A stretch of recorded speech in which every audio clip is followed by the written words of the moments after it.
Everything about our country, and we made history for a reason tonight, and the reason is going to be just that. अमेरिकी राष्ट्रपति चुनाव के नतीजे आ चुके हैं और रिपब्लिकन पार्टी के उम्मीदवार डोनाल्ड ट्रंप ने जीत दर्ज की है। बतौर राष्ट्रपति ये डोनाल्ड ट्रंप का दूसरा कार्यकाल होगा। ट्रंप साल 2017 से 2021 तक अमेरिका के 45वें राष्ट्रपति रह चुके हैं और उनकी नीतियां पूरी दुनिया जानती है।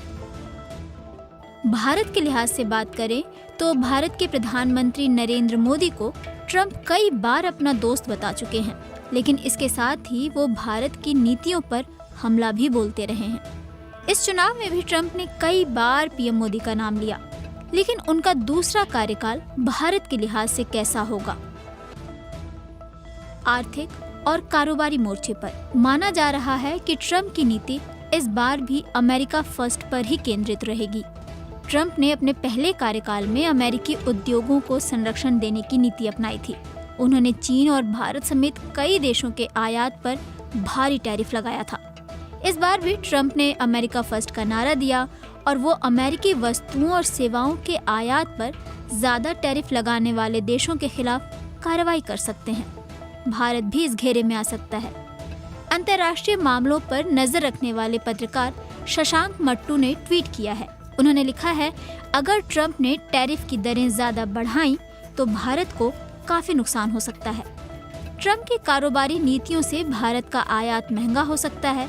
ये महंगाई दर को बढ़ाएगा और इसे ब्याज दरों में ज्यादा कटौती नहीं हो पाएगी। इससे उपभोक्ताओं, खासकर मध्य वर्ग की मुश्किलें बढ़ सकती हैं, क्योंकि उनकी ईएमआई बढ़ सकती है। रक्षा संबंधों के मोर्चे पर ट्रंप चीन के कट्टर विरोधी माने जाते हैं। उनके पहले कार्यकाल में अमेरिका और चीन के रिश्ते काफी खराब हो गए थे।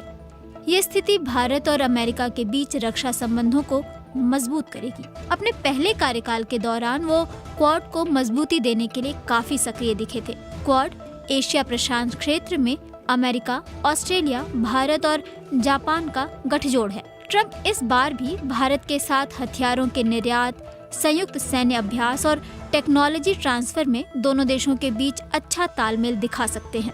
ये चीन और पाकिस्तान के खिलाफ भारत की स्थिति को ज्यादा मजबूत करेगा। अमेरिकी थिंक टैंक रैंड कॉर्पोरेशन के इंडो पैसिफिक के एनालिस्ट डेरेक ग्रासमैन ने सोशल मीडिया प्लेटफॉर्म एक्स पर लिखा भी है, ट्रंप के जीतने से भारत और अमेरिका की मौजूदा रणनीति जारी रहेगी। इसमें ज्यादा मूल्यों की बात नहीं होगी। कुल मिलाकर ट्रंप के राष्ट्रपति बनने से इस मामले में भारत फायदे में ही रहेगा। ट्रंप की वीजा नीति बढ़ा सकती है भारत की चिंता। ट्रंप के आने से प्रवासियों के लिए काफी मुश्किलें पैदा हो सकती हैं। ट्रंप इस मामले में काफी मुखर हैं और ये अमेरिकी चुनाव का अहम मुद्दा भी रहा।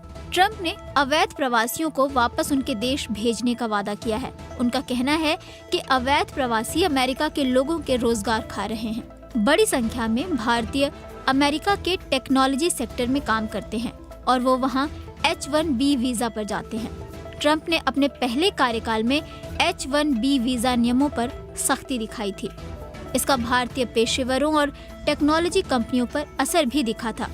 अगर उनकी ये नीति उनके दूसरे कार्यकाल में भी जारी रही तो भारतीयों के लिए अमेरिका में नौकरी के अवसर कम हो सकते हैं। मानवाधिकार का मुद्दा भी है अहम। ट्रंप ने भारत में मानवाधिकार के रिकॉर्ड पर अब तक कुछ नहीं कहा है। ये भारत की मोदी सरकार के लिए अनुकूल स्थिति है। कश्मीर में पुलवामा अटैक के दौरान भी ट्रंप ने भारत के आत्मरक्षा के अधिकार का समर्थन किया था। हालांकि बाइडेन प्रशासन मानवाधिकार और लोकतंत्र के सवाल पर भारत के खिलाफ ज्यादा मुखर रहा है। चीन, पाकिस्तान और बांग्लादेश को लेकर क्या हो सकता है ट्रंप का रुख? ट्रंप चीन को रोकना चाहेंगे और इसके लिए एशिया में उसका सबसे मुफीद पार्टनर भारत ही होगा। चीन के खिलाफ भारत के साथ उनका रणनीतिक सहयोग और मजबूत होगा। बांग्लादेश के सवाल पर तो ट्रंप खुलकर भारत का समर्थन कर ही चुके हैं। ट्रंप ने बांग्लादेश में अल्पसंख्यकों की सुरक्षा को लेकर सवाल उठाया था। जहां तक पाकिस्तान का सवाल है तो विशेषज्ञों की नजर में अमेरिका इंडो पैसिफिक नीति में इसे लेकर कुछ असमंजस की स्थिति में नजर आता है।